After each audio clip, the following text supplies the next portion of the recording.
Welcome today to the Holstein Friesian Maximum Production, and today our topic is going to be on bull selections for the current season coming up, mating. So it's my pleasure today to welcome Wayne Taylor from Muritai Holstein Friesians, known to many of you, but I'll just give you a quick background on Wayne. Wayne and Leanne own the Muritai Holsteins in the Taranaki. Wayne's been a former board member, former president of the association. They were awarded Distinguished Member, I think it's back in 2013. And around the 2020 mark, Wayne was bestowed upon him a life membership from the association. So welcome along, Wayne, and good to have you on board for this production.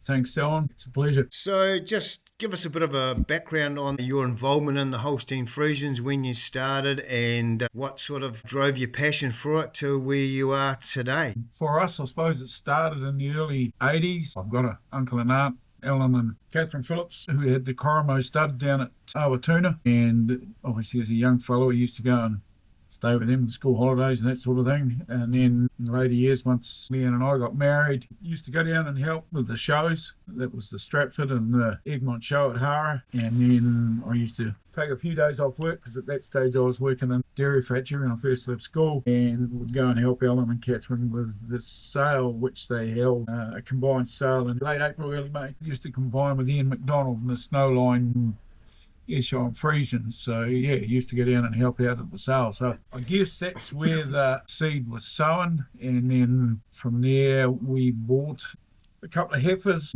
Alan and Catherine also gifted us one early in the piece, and 12 months after we got those, we joined the association and have been registering ever since, along with classifying and doing most of those other things, being a member of the Holstein Friesian Association. As time crept on, got involved at branch level, firstly obviously as a member, and then worked our way into the executive team and ended up being chairman, I think, for 6 years. And then from there got shoulder tapped and asked if I'd put my name forward as the Taranaki rep for obviously what was originally the New Zealand Council, and in later years sat on the board as a director through to 2 years ago when I decided it was time to step down and let some of these younger ones have a go. So that was the completion of 21 years being involved with the council/board. So yeah, as you say, I've had a fairly long association with the organisation, enjoyed every minute of it, and I think, as I alluded to in acceptance speech when I was made life member,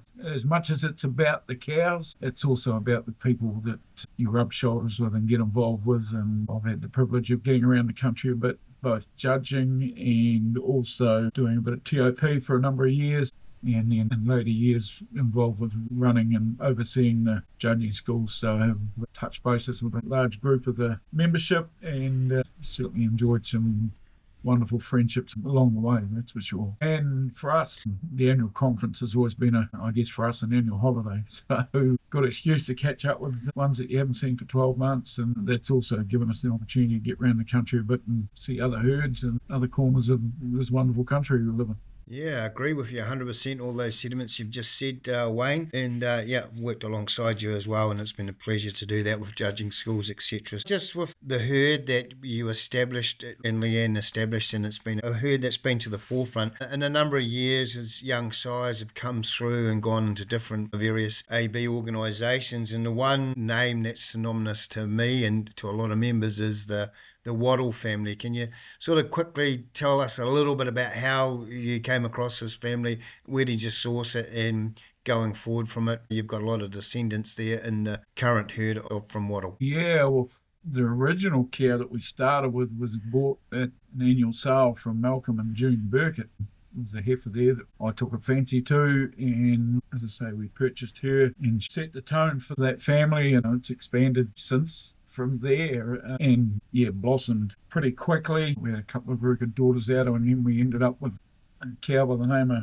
Muritai Dalton Waddle. The advent of some ET work, etc., we were able to expand that cow family in a big way to the stage now where I suppose there's probably 70% of the herd at least would descend out of that cow family now in various branches and corners of it. So it has been a very good family to us. We've had a lot of fun both within the AB companies, but as you realise, we also for a number of years spent a bit of time showing as well.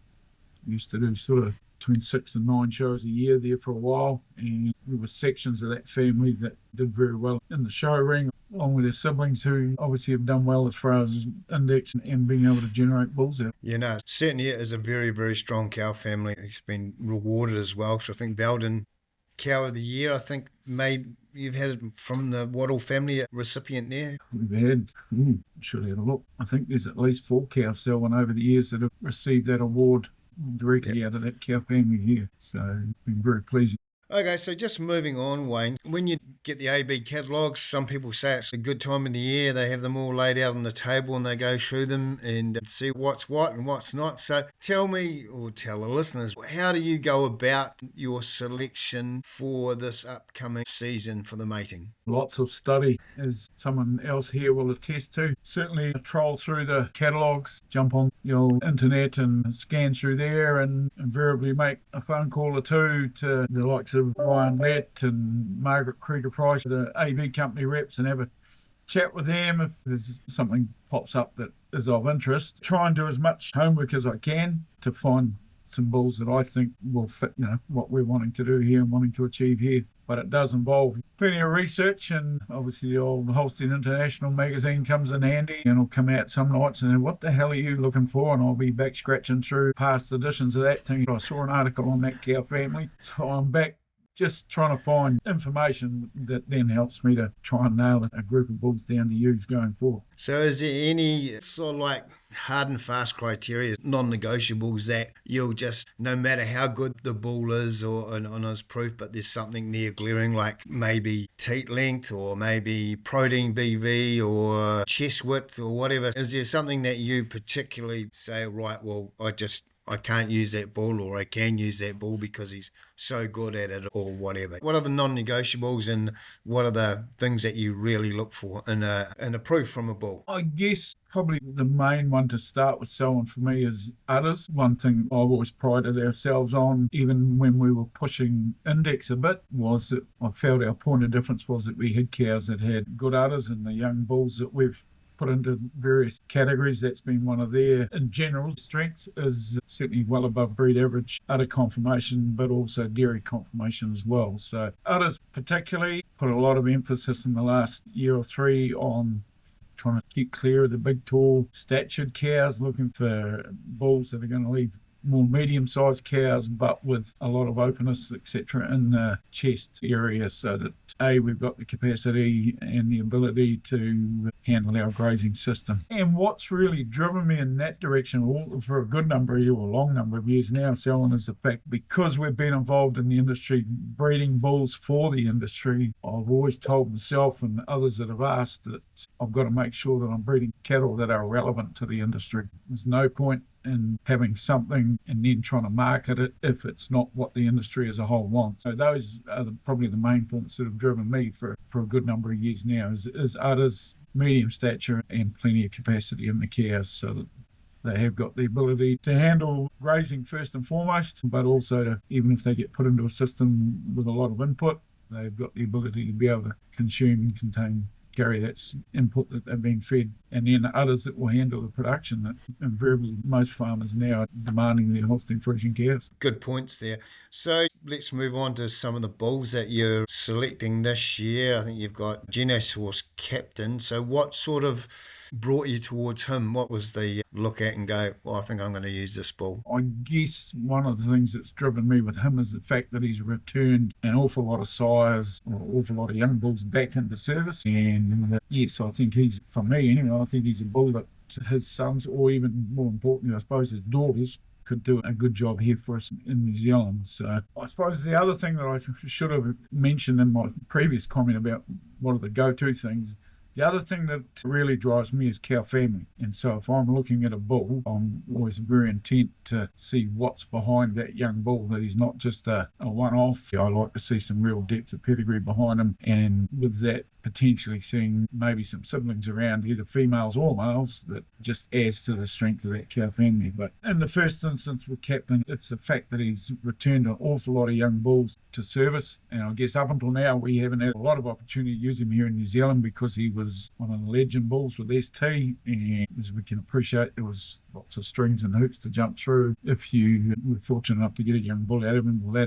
that situation has changed now, and he's been taken off legend. So even though he's an older bull, he's still offered me something from a point of view of possibly me on the breeding young sire that could be of benefit to the industry here. Bit of an alternative pedigree to what's available in New Zealand. Yeah, that's good to have those outcross available, isn't it? Because we are getting a little bit narrow at times with our genetic base. So Sea Haven Positive Deluxe is another bull that you've mentioned in the email you sent me that you are looking at using this year as well. Yeah, once again, he's a little bit different, but he's probably one of the drivers behind that cow family that's particularly CMAX, but also worldwide size. Have got a lot of sons coming through from the deluxe cow behind all those young bulls. And this guy will only use lightly, but I'm probably going to use him in the point that we've got half a dozen cows here that are sort of on that fringe of being what I consider good enough to be bull dams. And this guy offers us a real outcross, hasn't been used very little here in New Zealand. And that was my driver for using him. I love the capacity and the strength that this bull shows, along with the very good other traits as well. So just sort of give him a bit of a nudge on just a small handful of cows, and hopefully we might be able to generate something out of it. But if not, there'll be some heifers resulting from it, and I'm happy to have them as part of the herd. Another bull you've said is Genosource Join In, the ET son. Yep.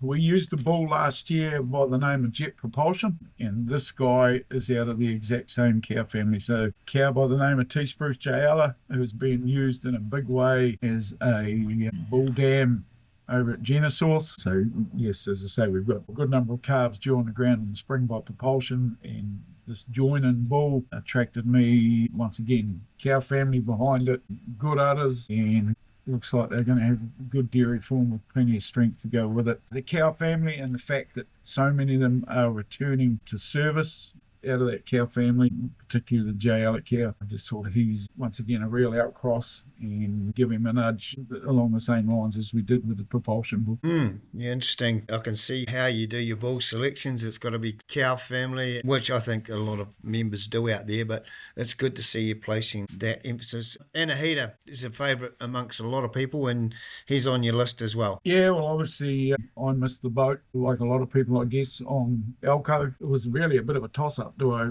go back and use Alcove now that he's available back here in New Zealand and we can get him at a more commercial price, or do we move on and use a son? And I've chosen to take the next generation. Certainly like the reports and that I've seen out of Canada, etc. Anahita, and we've seen one or two calves around, obviously here, ones that were fortunate enough to get a bit of semen a couple of years ago.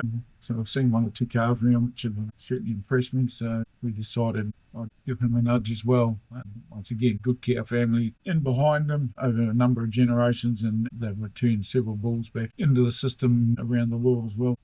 Yeah, I guess strength of looking at his breakdown is the capacity, and that's where it comes from Alcove, doesn't it? You just walk into a paddock anywhere that has used Alcove and you can actually pick them out. It's quite incredible how he's made them moderate in size, but he's put a damn lot of width about them, and all got very good udders on them, and they're milking off the Richter scale, to be fair. Another bull that you've got down is Genosource Milo. Each year I give all the rising heifers an opportunity to AB, and I missed out on a couple of other bulls that were sold out.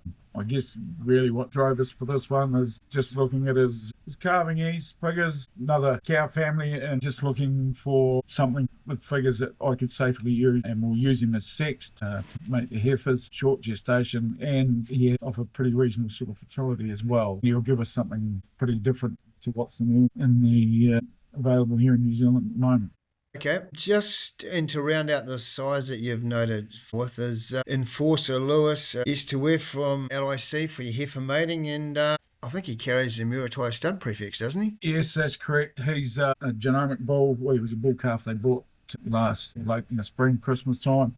I think at the moment, the last bull one we got, he was sitting at about number 3 as far as the LIC intake for this year was concerned. We said if I'm not brave enough to use a few of my own, then why should I expect anybody else to use them? So generally, the last few years, if we've had a bull go into the system, I normally grab my breeder allocation, try and fit them into our program.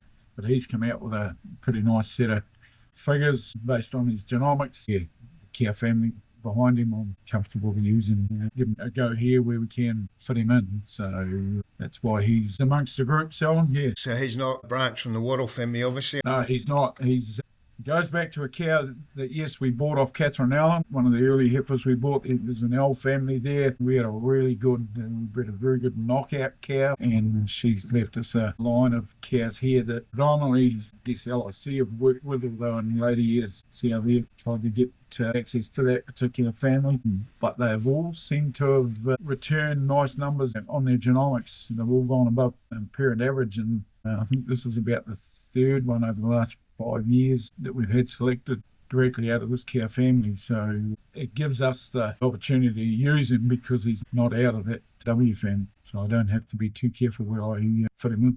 So that sort of brings me on to my next sort of question or two. So, okay, we've established sort of what bulls you're going to use. You've selected them, you got them in the tank, you're ready to go. So how does Wayne Taylor select on who goes to what? Is it just like one day you'll go, I'll use Milo, the next day I'll use Positive Deluxe, or are you the strategic man that goes, or Leanne says, no, this bull's going into this cow? So tell me a bit about how that all works in the Muritai cowshed in the morning at mating time.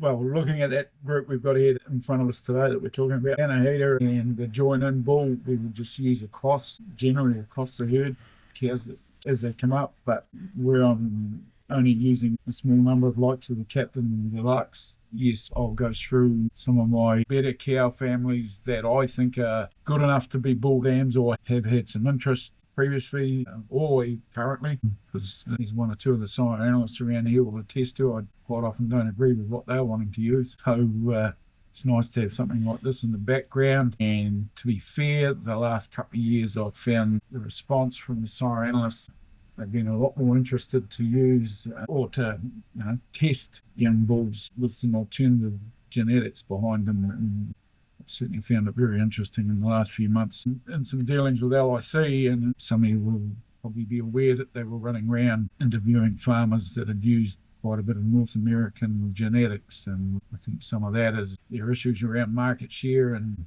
I guess a bit of resistance to the genetics that they've been using. Anybody that's worked with me on the board will attest to. I'm a firm believer in that sign that's over the door.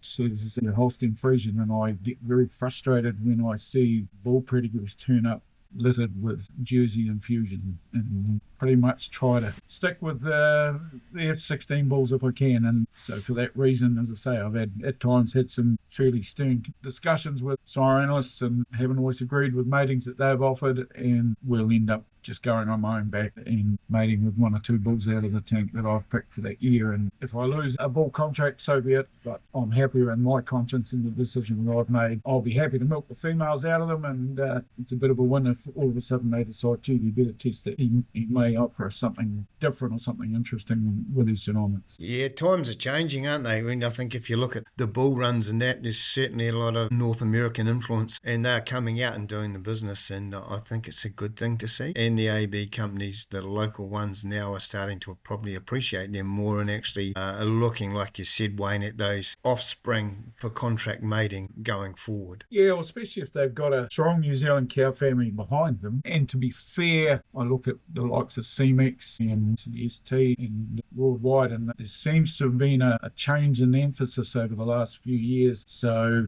I guess they're not being totally driven from home and told, this is what you've got to sell, to somebody locally as being able to have a big influence on the bulls that are being used here. And so they're selecting bulls for New Zealand conditions. And as you say, Selwyn, the last few runs on Bull Index have certainly shown that, haven't they? There's a big influence now of bulls coming through from all the companies, salmon included, and they're appearing on the top of the race list now. And so over the last short period of time, there has been a change of influence, and we're now getting genetics that are more suited to our system here. It's reflecting in bull proofs as daughters come on track. So Wayne, the pole gene, is that spin your wheels, or is it just, okay, I'm using a bull and he's polled, it's a bonus? Are you looking at that? It is something we've been doing a bit of work with Selwyn probably for the last 4 or 5 years, I suppose. We've been testing calves, and where possible, trying to use a pole bull or bulls, providing they have got the fit some of the other criteria that I'm looking for. So I think the last probably 3 seasons that we've had calves tested, there would be the best part of a third of our calf crop, calves that I've registered, have now been polled. To the point we've even had 2 or 3 in the last couple of years that are true, double polled. So yeah, and we're certainly seeing it now, even with some of the semen ewes being out of obviously horn bulls, but the dams are polled, and getting 1 or 2 calves appearing from there as well, which has been pleasing. And I know the couple that come here and dehorn calves each year, he says it's a bloody good thing, Wayne. He said, I'm getting older and I wouldn't mind if you put me out of business by obviously breeding more polled cattle. I mean, at the end of the day, obviously it is also an animal welfare issue, and I think we can all appreciate the issues that slide with that. So there's something that has pricked my conscience for a wee while now, and so we've endeavoured to, rather than be a follower, try and be a bit of a leader and maybe get in at the forefront. And before we finish up, we might find a young pole bull that goes through to being sampled. So see what happens. Yeah. So the genomics, like the genomic tested bulls, like, okay, you're using young sires, but genomics, are you really placing quite a big emphasis on the genomic data and finding it that it is what it is, sort of thing? I know genomics it's getting more reliable as the more genomic data that's gathered. So genomics, in your opinion? Yes, certainly spend a bit of time scrolling through those. No, I do follow it quite closely, so, and yeah, don't disagree with you. The reliability is certainly higher in the North American, Canadian, and obviously the Holland, Dutch genetics that are available. So being comfortable to use some of those young bulls based on that genomic data, even though they're only young size. I think we're still lagging behind a wee bit, and I guess until we finally get these AV companies working together instead of against one another with records, etc. Yeah, that might still stay that way for a while yet. But we get most of the heifer calves have been tested the last 2-3 years, so it's given me a heads up or made it a bit easier to select heifer calves to retain in the herd. When we've had surplus, then it's been a big part of helping to make the selection and letting some go just as commercial calves, and we've registered them, but to be fair, we've dropped the bottoms out of various sire lines based on that genomic data. So do you go back and go, there's a bull I used 10 or 15 years ago and I can get some straws of him? Do you go back in time? Some people do. All of a sudden they'll be like, say, I'm just saying, Goldman semen come up on the market and it goes for astronomical for flushing, but I'm going back to a bull that you might have used 5 or 6 years ago and go, well, these cows have all turned out to be VG bordering on excellent. They're doing great production. I can still use that bull. I can get some semen from. And do you go back, or do you go, well, I've had the best, now I'm going to breed from these good offspring? Probably not so much in the later years, Selwyn. Earlier on, yes, we did. A couple of bulls that come to mind were Thumbstar Leader. Talent was another one. I know one year I had the privilege of overjudging the Cemex on farm. I had obviously seen Talent heifers as 2-year-olds around the show ring, 1 or 2 various herd stops. And then when I judged the on-farm comp, I think I struck them as 4 or 5-year-olds. And you just thought, gee, we've got to go back and use this guy again. They were one thing as 2-year-olds, but they were another thing altogether as older cows. And so, yeah, we certainly went back and used those. But generally, no, I haven't jumped back in recent times too much. Although having said that, I've got a couple of O-man calves, heifers to calve in this spring, and that goes back to Gary and Karen Peters' sale. Gary had some straws of O-man in his tank, and we managed to buy that at the dispersal sale and used it. Very good cow we had here, or a couple of good cows that we had here, and we've been lucky enough, we've got a set of twin heifers. It'll be interesting to see how they go. I hope it's better than previous history. I can remember a good number of years ago, we were at a conference in Invercargill, and I bought 2 or 3 straws of Linmac and thought, geez, this is a cracker. Got him, made it probably one of the best cows in the herd, an inspiration cow that was out of that, the Telmac wattle cow that started the family. Got a heifer out of her. I thought, wicked, we'll have something for the conference sale in a couple of years' time. Vividly remember carving her in, and she went on the truck about a week later. We had no joy. She couldn't keep her feet on the ground and couldn't get near the milker. So probably pleased I didn't put it in a conference sale and some other bugger had to wear it. But yeah, here I was thinking, gee, we're going to use some of the semen. I think at the time it was probably the best part of 30 years old, the semen, and we got both straws to hold, but it wasn't a success story. So hopefully these O-man heifers will be a little better. So dairy on beef's a big topic now, Wayne. I know that Leanne loves her speckles. How are you using beef to tail up with? Is there a portion of the herd that don't make your criteria that you go automatically on beef, or what? How do you go about the mating of any beef on the herd? We always have some speckled semen in the tank, along with we always have some bulls here in the paddock as well. But yes, there is a handful of cows invariably, whether it's cell count or you get the odd youngster that comes in and rather than just chopping your head off, you think, oh, well, I won't breed from her.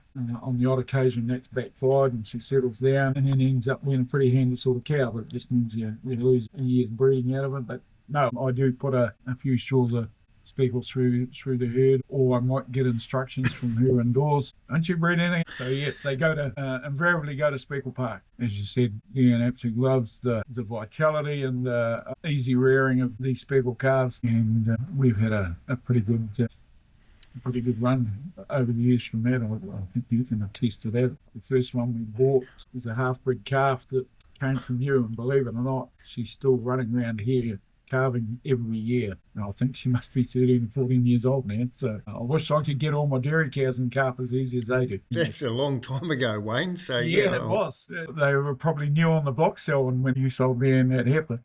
But we buy, I do buy usually a couple of purebred bulls each year. We've got a local lady here with a small stud, so I buy a yearling bull off here, and that runs with the heifers after we've done AB. Heifers I usually do one round because we PG them and then try and pick any returns. So virtually a round and then just about 2 rounds of AB with the PG involved, and after 4 or 5 weeks we'll tip the bull out so those heifers go to speckle. And over the years we've had a pretty good run with them with minimal intervention. And then the cows are the same. So I've always got a couple of older speckled bulls here, and they get tipped in with the herd, once we're sort of at that 7 or 8 week stage in mating, and they tidy up the back end of the herd. So have always had a good market for the calves. And obviously, we've farmed a few ourselves, which invariably have ended up in the freezer, and been pretty happy to carry on that way.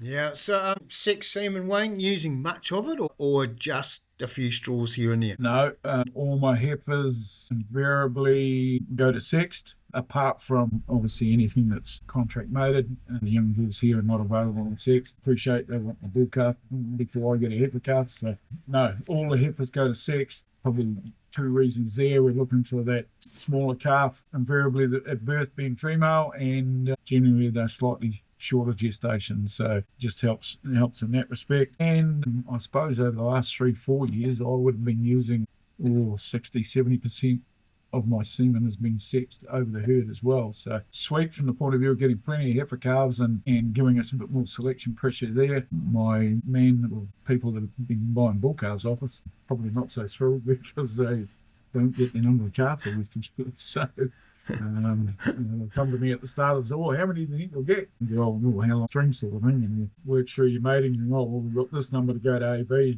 this number to sex, maybe you'll get X number of bull calves, but it's proven to be otherwise in the last couple of 3 years. But from my perspective, it's been a nice problem to have because it's certainly increased our opportunity to pick through the heifer calves and been a great way to replicate good cow families, a better clip of knots than we were able to previously with just conventional semen. So the other thing, I do all my own AI.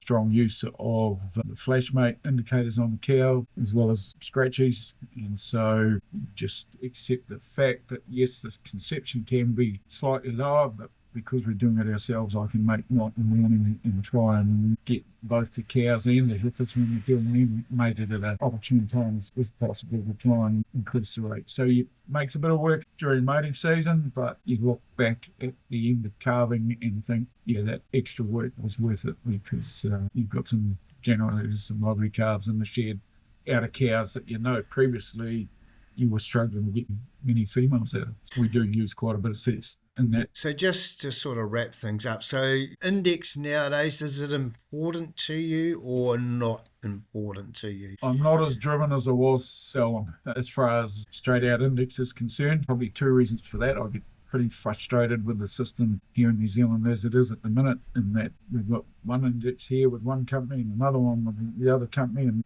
two or three indexes with the main company, and yeah, which one's right and which one's wrong. I guess as I've got older and more established the herd's got, it's been more about cow families driving my decisions. And I think, as we alluded to earlier on, we're seeing a lot of overseas genetics now with daughters doing a good job here in New Zealand. And so a lot of those North American bulls are turning up with very good indexes as well. And so that's taken that disparity that we used to see 5-10 years ago, where New Zealand stuff was here and everything else was VW behind. Now we've got bulls that are more than competitive or more than comparable. So no, it's not a be-all and end-all for me. It's another indicator, I guess, but I'm not driven hard and fast by it anymore. Interesting. So if there was a young Wayne and Leanne Taylor just starting off now, and you're an oldish Wayne and Leanne Taylor, and you've been through many seasons and the highs and the lows of the payouts and different things,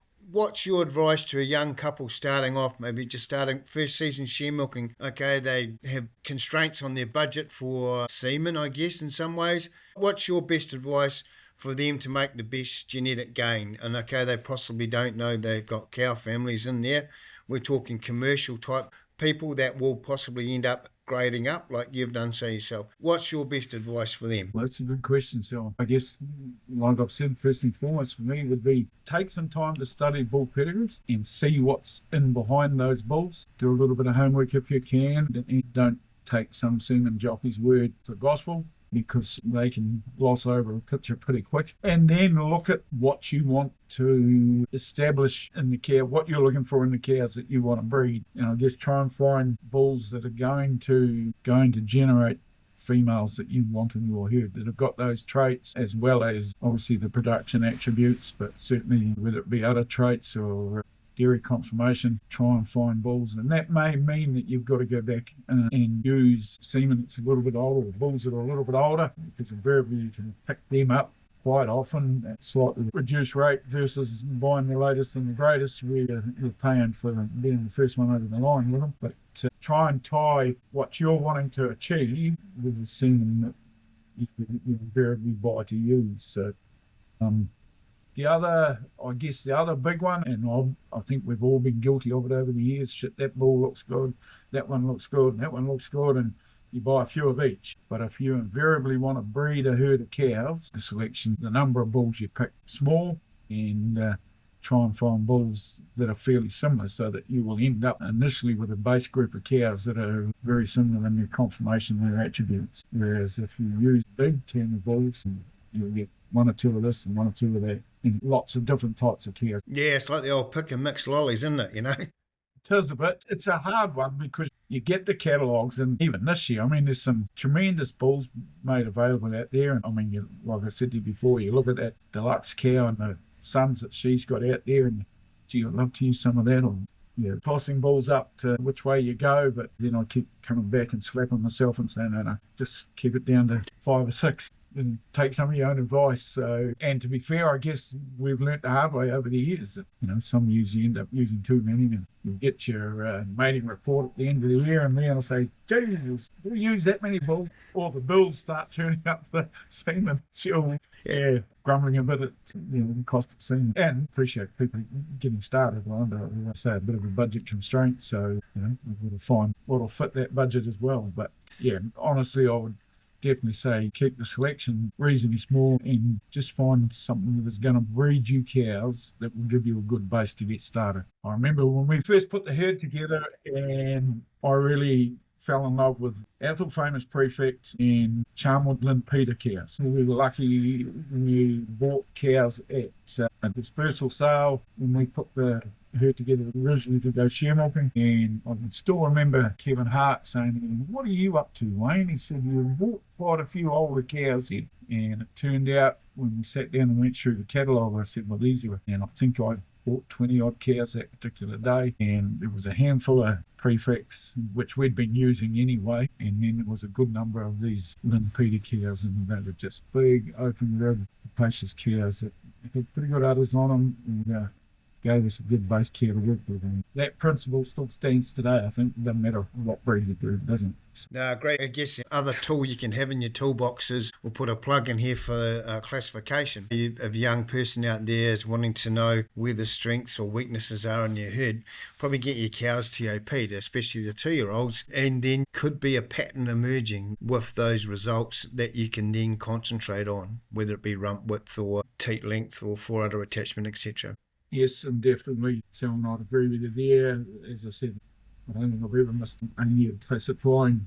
To me, you sit down and look at your data afterwards, and it's the best indicator of them all as to where your herd's going and what you're doing. And you're right. As I said, I was TOP inspector for a good number of years, predominantly here in the province, but you would go back to some herds year on year, and you saw the pattern emerge. And going back a number of years ago, it was high pins and Holstein Friesian cows, short tits, and teats that were too close together, rear udders. And it helps you to highlight those issues, and then you can use that data to do some of your own corrective mating. I always felt it was probably more invaluable than paying one of these AB companies to come and do an inspection on your herd and let them make the selection. If you were classifying, you had all that data in front of you, and really it was just a case of focusing on running down through the columns and focusing on what appeared to be your weakest traits, and that was a good way of helping you with your bull selection, finding bulls that were going to correct that issue. So yes, I would fully agree.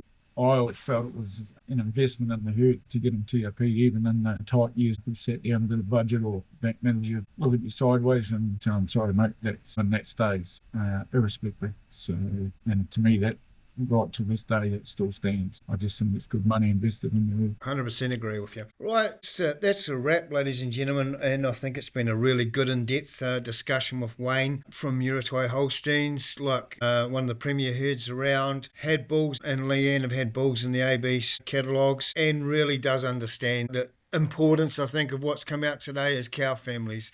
And that's on the female side and on the male side. And you can see that he's got a pattern emerging on how they're wanting to breed their animals. So on behalf of the association, Wayne, we thank you for your time and input today. And today's topic being of bull selections for the upcoming mating. So we look forward to catching up with you at the conference, and all the best for the coming season. Thanks, Selwyn. Appreciate the invitation to come and speak, and hopefully we've imparted something that some of these young ones that follow these podcasts, hopefully I'll be able to offer them some advice that they might be able to use in your own scenario. I know I was fortunate over the years dealing with some of the older breeders, and at the time, I guess you look at it and think, oh yeah, fair enough. But on reflection, with a bit of age, a bit of wisdom, you realise that sometimes there is some good advice to be gathered from it, isn't it? So this concept is a great opportunity to spread that around. So no, thank you, and I'm sure we'll enjoy the lemonade or two in a couple of weeks' time.